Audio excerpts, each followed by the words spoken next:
السلام علیکم ورحمۃ اللہ وبرکاتہ۔ نیکی کے سفیر، انوکھی آزمائش۔ ان کے جیسی آزمائش کسی کی نہیں لی گئی۔ حضرت کعب بن مالک رضی اللہ عنہ غزوہ تبوک میں بوجہ شریک نہ ہو سکے۔ رسالت مآب صلی اللہ علیہ وسلم ان سے ناراض ہو گئے۔ یہ ایسا علم انگیز معاملہ تھا کہ حضرت کعب رضی اللہ عنہ کی زندگی اندھیر ہو گئی۔ یہ واقعہ انہی کی زبانی سنیے۔ میں اس قدر قوی اور اتنا خوشحال کبھی نہیں تھا جتنا اس وقت تھا۔ اس کے باوجود غزوہ تبوک میں رسول اللہ صلی اللہ علیہ وسلم سے پیچھے رہ گیا۔ اللہ کی قسم، میرے پاس کبھی 2 سواریاں اکٹھی نہیں ہوئی تھی، لیکن تبوک کے موقع پر مجھے وقت 2 سواریاں میسر تھیں۔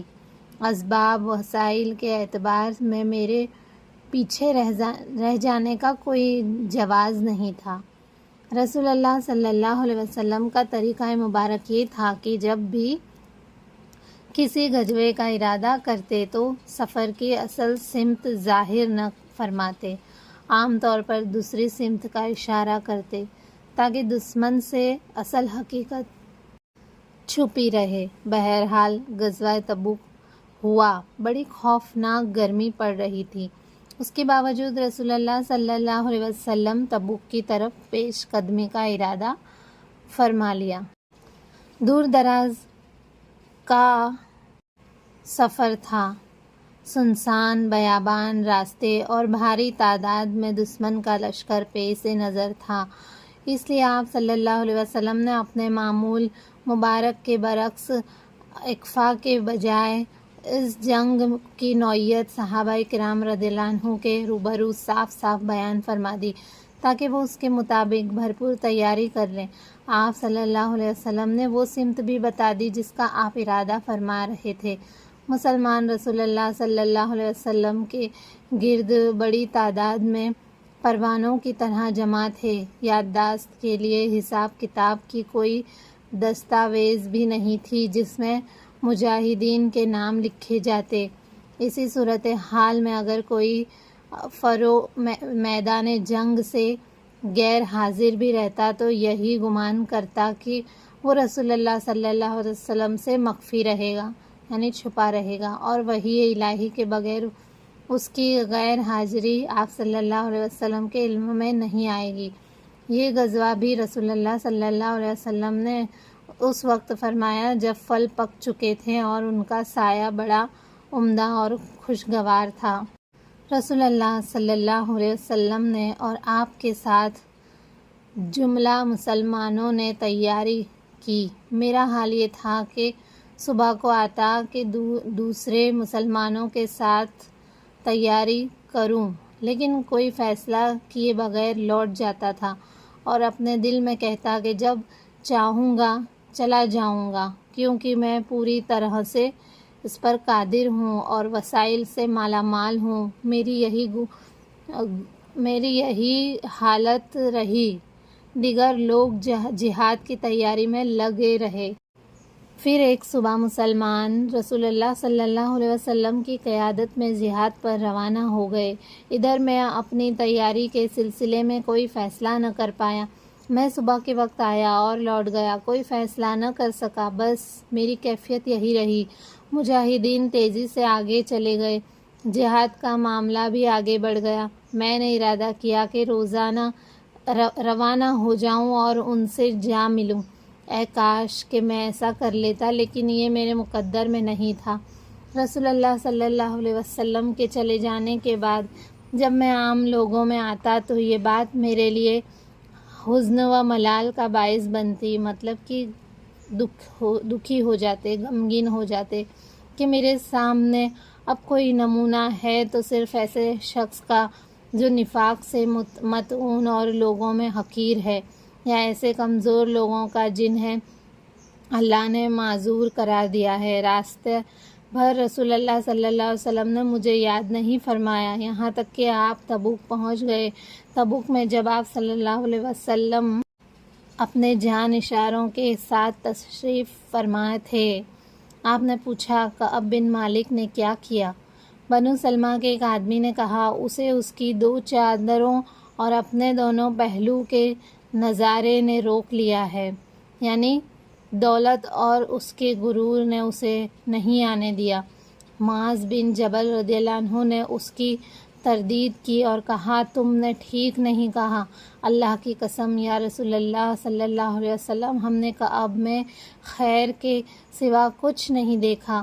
رسول اللہ صلی اللہ علیہ وسلم خاموش رہے۔